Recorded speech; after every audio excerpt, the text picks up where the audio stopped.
more spoiler-free book reviews coming right up.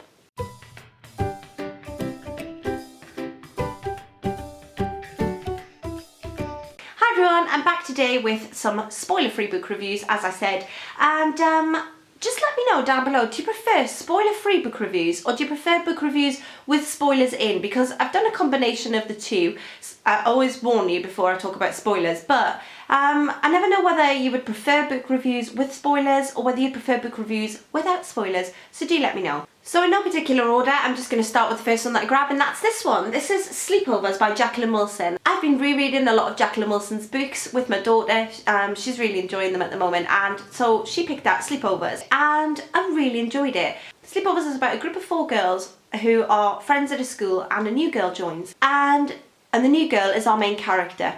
And the new girl realises that they all have names that go in sequence in the alphabet. So we've got an A, B, C, a D and an E. And so she comes up with the idea of calling them the Alphabet Club so that she can fit in a bit more easily. And so the girls readily accept her into the group, except for one girl who's called Chloe. And Chloe's a bit of a bully. She's a really toxic child. She's not a very nice girl at all. And they decide collectively that they're going to start having sleepovers for the birthday parties. And Daisy, our main character, has a reason why she doesn't want anybody to come to her house for a sleepover. She's very nervous about an aspect of her home life that she doesn't want everyone else to find out, especially not Chloe. And this story is about Daisy's struggle with that and Daisy's struggle with dealing with the toxic Chloe. And I think this is a brilliant book for younger readers where they can dip their toe into toxic relationships. And I thought that the look at the dynamics, the group dynamics, and how one person in a group can really manipulate everyone else, and how one person in a group can make things so uncomfortable. And I think that this is brilliant for young children who are just starting out in, for example, their school career, and they're learning how to mix with other children, and they sort of need to learn about which people to pick as their friends and which people to avoid, really. And this book deals with this brilliantly. And I really enjoyed it, and I hope that my daughter takes something away from this and stores it in the back of her brain for future. Because as with many Jacqueline Wilson books, it does deliver a very strong message, and I loved it. The next book that I read is this one, The Raven Wheel by A.F. Stone.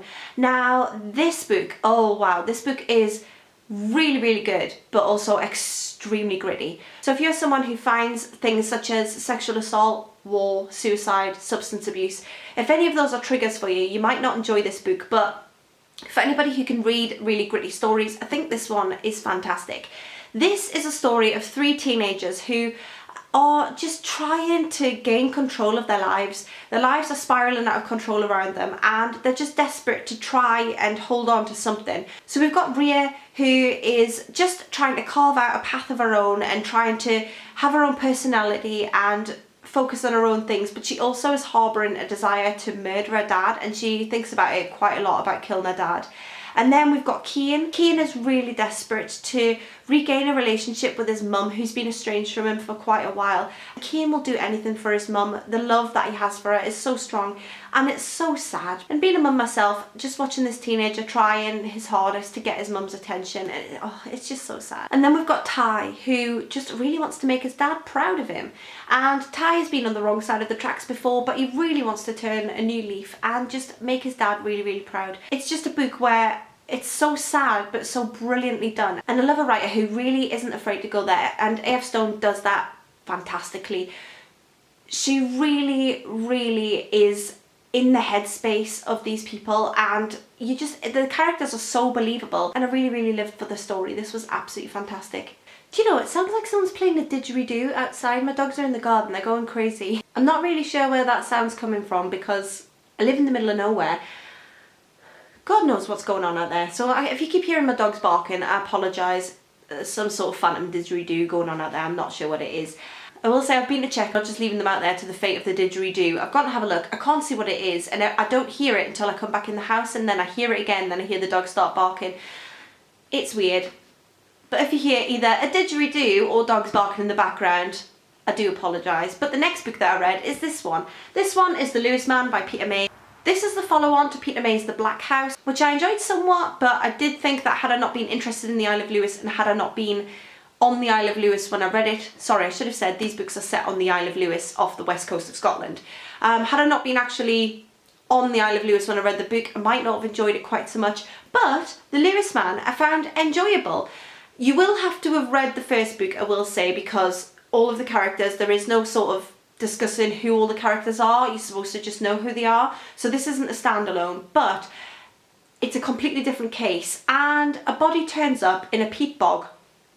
And our detective is no longer a detective, but he's drawn into the case because the DNA of the person in the peat bog links back to someone on the island. And there is a huge unravelling, and things do get a little bit unbelievable, but it's enjoyable. It was a fun read and I did enjoy it. The final book that I read is this one. This one is Kooky by Connie Hook. I really enjoyed this one. I read it with my daughter. It is Kooky and the most annoying boy in the world. And we've got Kooky, who enjoys science, really enjoys school, has a best friend. Her life is great. But then her best friend Keziah says that she's leaving school and she's moving elsewhere. So Kooky's best friend is leaving. So she goes to the pet shop every day and she's got her eye on this cat that she really likes the look of, and she calls it Bluey because it's got little blue eyes, and she really wants this cat. So she's trying to convince the parents to buy it. But a new boy turns up and he buys the cat that she wants. So he gets a cat. Then he ends up sat next to her in class. He comes to her school and ends up sat next to her in what should be Keziah's place, but she ends up stuck with the new boy Jake sat next to her. So she's already annoyed, and then he moves in next door to her and her parents invite him over for dinner, and Kooky is absolutely foaming. But then they get the announcement that Brainbusters, the show that Kooky absolutely loves because it's children on sort of a general knowledge show, Brainbusters is coming to their school, so they have to pick who's going to go on Brainbusters from their school. And obviously Kooky, she's well up for this. Kooky loves Brainbusters. And so they have to create a science project that will get them through into the running to go on Brainbusters. So Kooky and Jake are competing against each other in this science competition. And I just thought this was a really fun read. It's got funny comic book situations on each page alongside the story, which adds to it for kids. And I like Kooky as a main character. She's quite tough. She's into science, she's really into her general knowledge. She's a very clever girl, is Kooky. And because me and my daughter have been reading a lot of the Enid Blyton books, I do like to mix it up a little bit with a female character that isn't just quite so fits into a girl mould. If you read a lot of Enid Blyton books, you'll know what I mean. A lot of the boys have traditional boy roles, such as they're the ones that go fishing and adventuring, and a lot of the times the girls are the ones that do the mending and the cooking and things. My daughter really enjoyed Kooky. She laughed out loud at a lot of parts, and she is only 6, so there was some of it that did go over her head, but it did open up a door for discussion, and we ended up sitting talking about the planets and the solar system. And now, thanks to Kooky, my daughter has gone and got a poster with all of the planets on it, and it's got detailed information about the planets and close-up photographs, and she's really, really into it. So I'm really pleased with Kooky because it has opened my daughter's mind, and it has got her a little bit more interested in science, and it's got her studying things that are above her age bracket. She now knows a lot about the solar system, which is brilliant. So I really enjoyed Kooky. So those are the books that I've read recently. Let me know down below if you've read any of them, and let me know if you're going to. And as usual, I will speak to you all soon. Bye for now.